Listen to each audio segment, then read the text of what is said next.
यहाँ पर आपको आगाह करते चले कि हम बेहिसी की इस हद तक गिर चुके हैं कि जानवर और इंसान का फर्क करना भूल बैठे। आज इस्लामाबाद में इतना बड़ा सानिहा हुआ जिसमें 31 अफराद शहीद और 170 से ज्यादा जख्मी हुए। उसके बावजूद बसंत और एहतजाज की कॉलें जारी रही।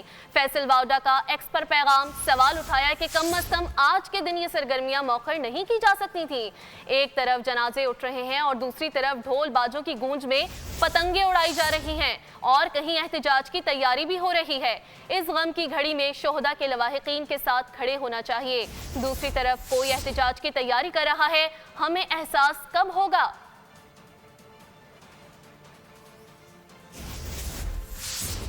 हम बेहिसी की इस हद तक गिर चुके हैं कि जानवर और इंसान का फर्क भूल बैठे।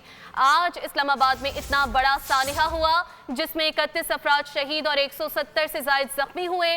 उसके बावजूद बसंत और एहतजाज की कॉलें जारी रही। फैसल वावडा का एक्स पर पैगाम सवाल उठाया कि कम अज कम आज के दिन ये सरगर्मियां मौखर नहीं की जा सकती थी।